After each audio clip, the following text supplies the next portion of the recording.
He came home expecting silence, but not the kind that listens back.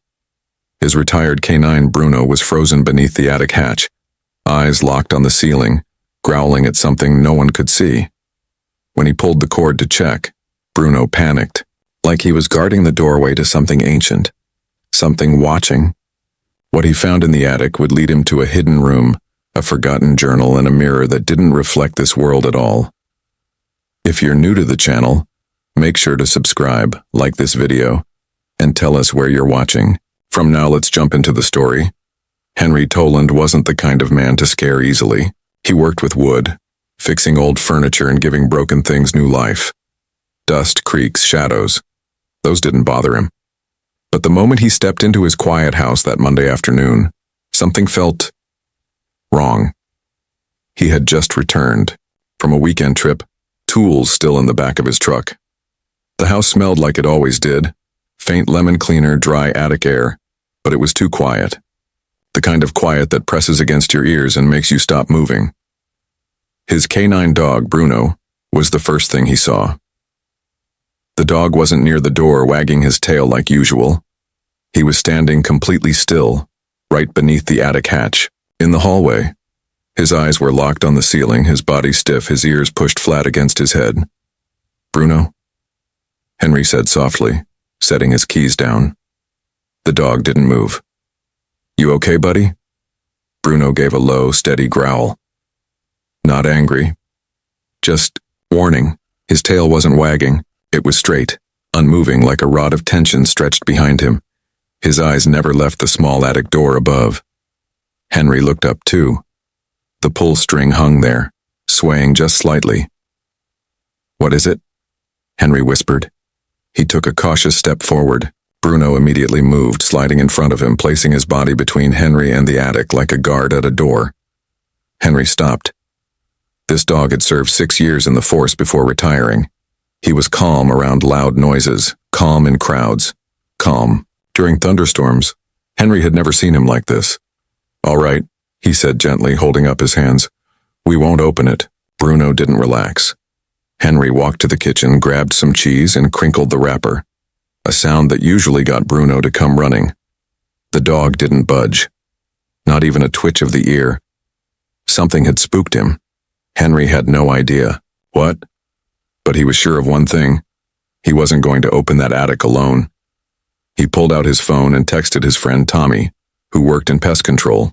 "Odd noise, dog freaking out. Can you swing by?" Tommy replied 5 minutes later. "On my way, give me 30. Henry didn't sit. He couldn't. He paced the kitchen, then checked the garage. No signs of raccoons or squirrels. He set out a few traps, just in case. But his eyes kept going back to Bruno. The dog hadn't moved from his spot. Henry made a quick call to his sister, asking her to keep his daughter Mara an extra night. She agreed without question. She always liked extra time with Mara. Henry was glad. This wasn't something he wanted her walking into. The evening passed slowly.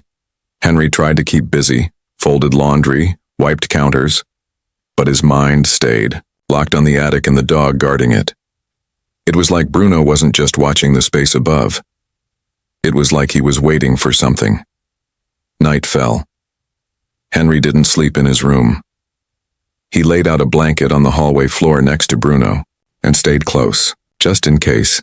The next day, Tommy arrived around noon, toolbox in hand, thermal scanner over his shoulder. "You sure it's not just a squirrel?" Tommy asked, half joking. Henry shook his head. He's never acted like this. Something's off. Together, they cleared space in the hallway and brought over the stepladder. Bruno started growling again. Not loud, just low and steady, like a warning you shouldn't ignore. "Hold him," Tommy said. Henry gently gripped Bruno's collar as Tommy pulled the attic cord. The wooden stairs creaked down slowly. Tommy froze halfway. "Someone's been up here," he said. Henry blinked. "What?" "The dust. It's disturbed. Someone's walked through it, not just animals. These are boot prints." A cold chill ran up Henry's spine. Tommy climbed up, flashlight in hand. Henry followed behind, one hand on the ladder, the other still holding Bruno, who whimpered low as they disappeared into the attic. The space was large but unfinished. Insulation hung from the rafters like torn blankets. The boards creaked under their steps. And sure enough, there were footprints. Clear ones. Heavy. Fresh. They led to the far corner where the light didn't reach. "There's something here," Tommy said. Henry took the flashlight and stepped closer. In the corner sat a crate.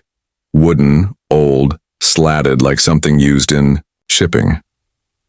On top was a dusty bag. Around it, piles of junk. Cracked jars. Scraps of cloth. Small bones.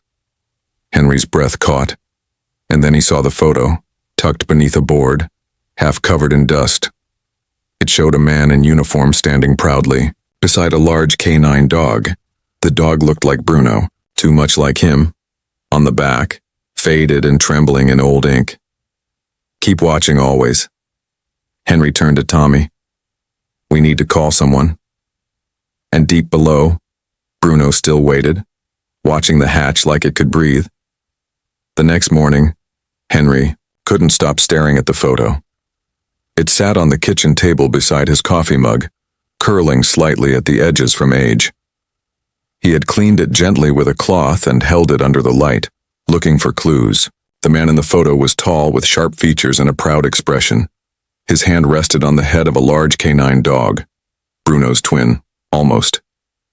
Same dark eyes, same upright ears, same broad stance. Henry had barely slept. Even now, Bruno lay, by the door to the hallway, ears twitching now and then. He hadn't moved from that spot since the attic was opened. Henry needed answers. He packed the photo in an envelope and drove into town. The local records office sat behind the library, a squat brick building with a creaky front door. Inside it smelled like dust and old paper. The woman behind the desk looked up with kind eyes and offered a small smile. "Can I help you?" "I hope so," Henry said. "I'm looking for blueprints, for my house. The original ones, if you've got them." She raised an eyebrow. "Not many people ask for that." "I think someone changed something," he said. "And I want to know what." Her name was Nora. She introduced herself while unlocking a cabinet. Her hands moved slowly but surely as she pulled a long folder from a drawer and laid it on the way table. Henry opened the papers carefully. Inside were faded drawings, lines of rooms, doors, staircases. It was the house, all right, but as he scanned the attic layout, he noticed something strange. A rectangle marked off with dotted lines sat behind the main attic space. "What's this?" he asked. "Could be a storage area," Nora replied, adjusting her glasses. "But that section doesn't appear on modern copies, see?" She pulled another set of blueprints from a digital archive. The newer version was cleaner, but the crawl space was missing. "Someone took it out," Henry said.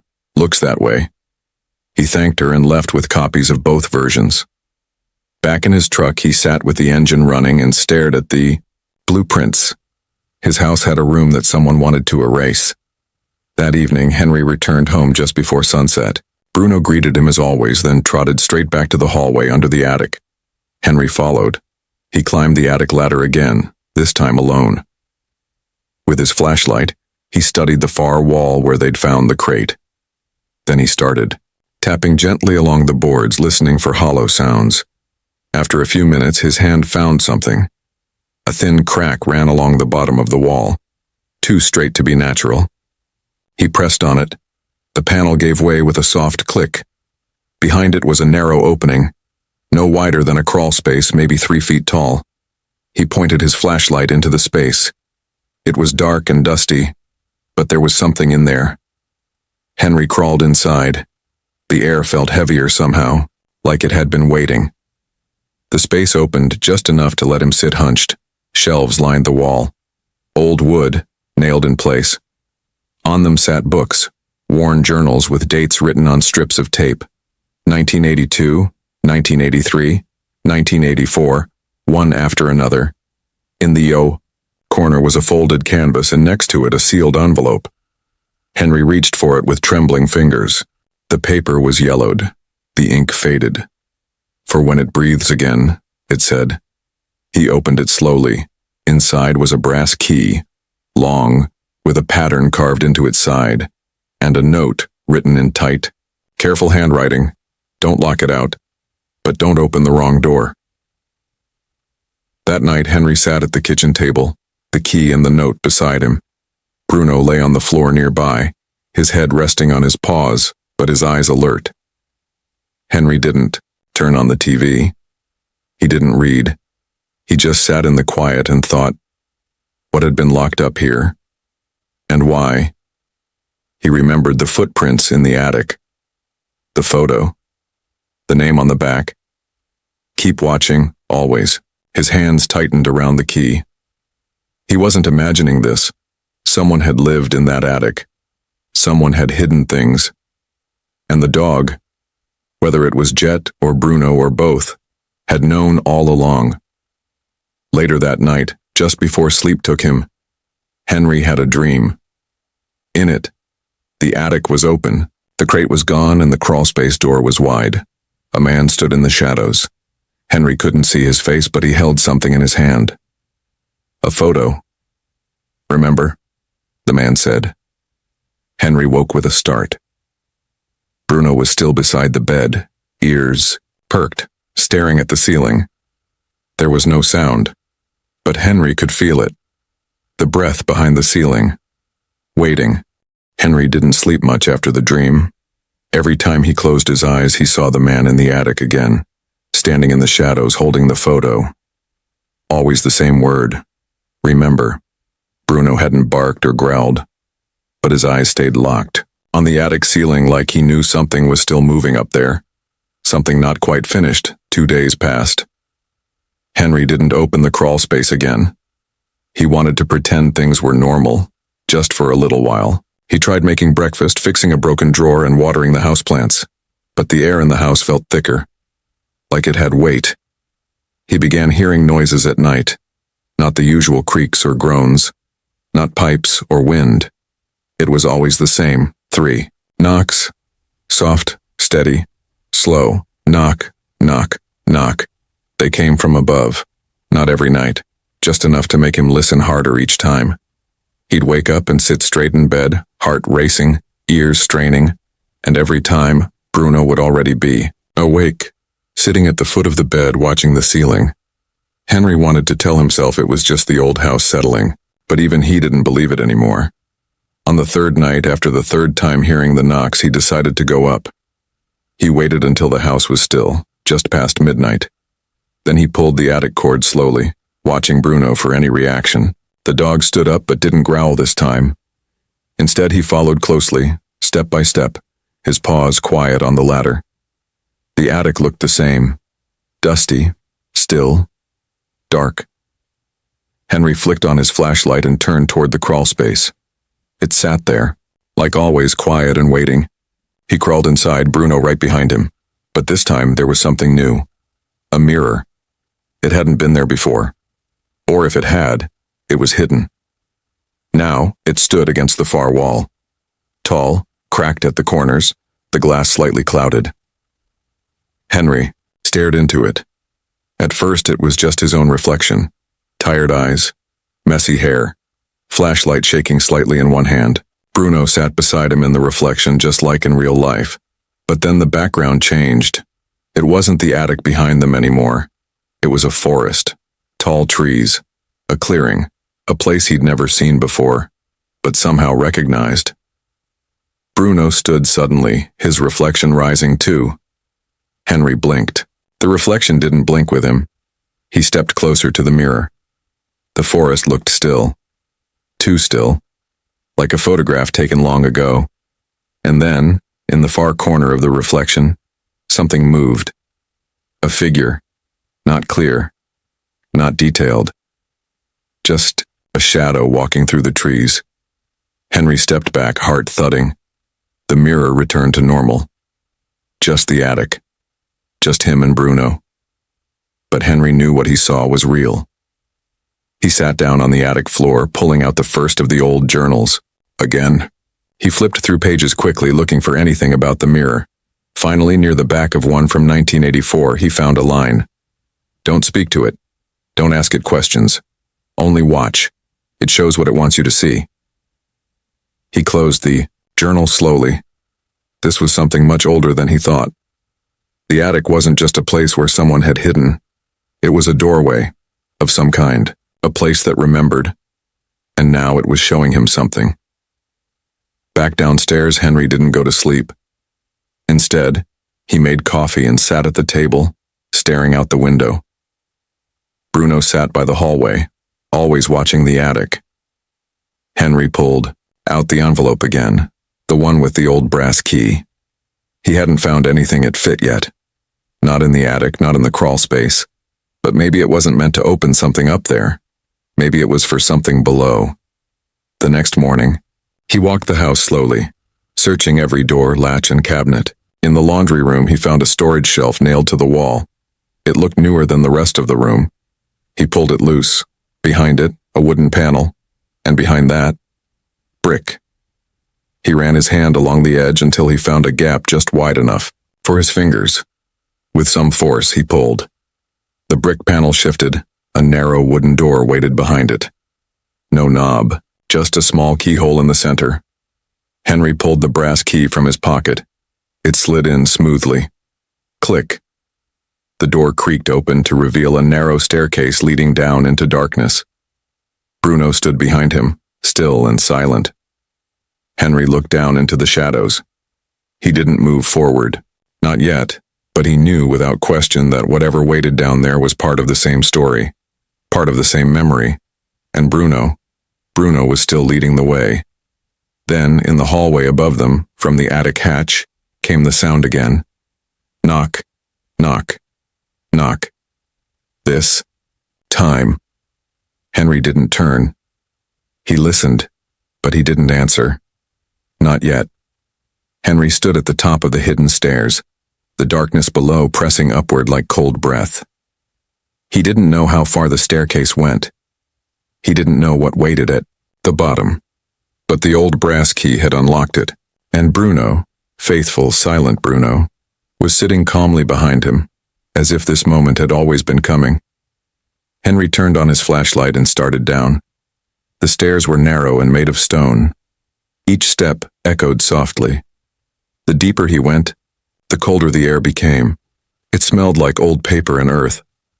Finally, he reached a small underground room. It looked like a bunker.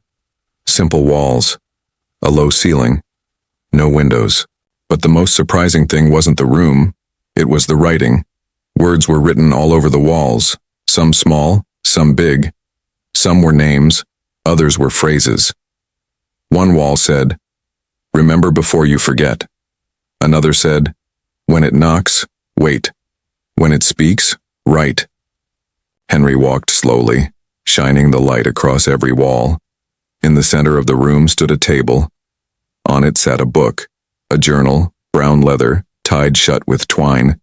Beside it, a metal dog collar. He picked it up. The tag read, Jet. His breath caught. This was real. Jet had been here. The man from the photo. The other dog that looked just like Bruno. Henry opened the journal. The first few pages were blank, but then he found a letter written in handwriting that looked just like his. "You made it down here, you listened." That's the hardest part. This isn't the end of the story, it's the middle. It always is. The house listens. The silence remembers. The dog leads. And when the time comes, you must let it in. Not the fear, not the shadow, not the knocks, the truth. What you are. What this place is. What it carries forward. Henry read the letter twice. It felt like a message from someone who already knew him. Knew the steps he'd take, even before he took them. Bruno sat beside the table now, tail thumping. Once on the dirt floor, Henry looked at the walls again, and that's when he saw it. A drawing, simple, made with charcoal, a circle. Inside it a house, a dog sitting at the door, and a person standing beside the dog holding a mirror in their hands. Henry closed the journal and tucked it under his arm. He picked up the collar, holding it tight in his fist. "Come on, Bruno," he whispered. They walked back up the stairs, slowly, back into the house. That night, Henry didn't go to bed. He sat in the hallway facing the attic. Bruno sat beside him. The house was quiet. but not still. It felt like it was waiting. Then just after midnight, knock, knock, knock. Henry stood. He walked to the attic pull cord and opened the hatch. The ladder creaked down. Bruno followed him up. The attic was dark, but his flashlight worked fine. He turned toward the crawl space. The mirror stood uncovered, just like before. He sat down in front of it. At first, it was just his reflection. Then, the image shifted, the forest clearing. Again, this time there was someone standing in it, a man. Older, thinner. The same face from the photo. Jet stood beside him. The man lifted a hand and waved gently. Then he pointed downward, to a hatch in the ground. And slowly, behind him, more figures appeared. Not threatening, not strange, just watching. Henry understood. This was what the mirror wanted to show him, not fear, not confusion, remembrance. It wasn't just about the house or the attic or the knocks. It was about carrying something forward, being a witness. And now, it was his turn. He looked down at Bruno, who sat quietly beside him, watching the reflection. "Thank you," Henry whispered. The image faded. The mirror returned to normal. In the days that followed, Henry began to write. He wrote in a new journal, starting from the moment he found Bruno under the attic, all the way to the room beneath the house. He copied the messages from the walls. He wrote about the mirror, the knocks, the photo, the key, everything. And then he put the journal in the crawl space. He covered it with the canvas cloth, just like the old crate had once been. He didn't want to hide it. He wanted to leave it for the next person, because there would be a next person. There always was. One afternoon, Bruno sat near the front door, watching the light change through the glass. Henry sat across from him, a cup of coffee in hand. The house was still again. But this time, it wasn't. Holding its breath, it had breathed out. Henry didn't know what would happen next, but he didn't feel afraid. He felt ready. And when the knocks returned, and he knew they would, he would answer. He would let it in. Because now he knew, some houses don't just hold people, they hold memory. And some dogs don't just guard us, they guide us to the truth we're finally ready to see.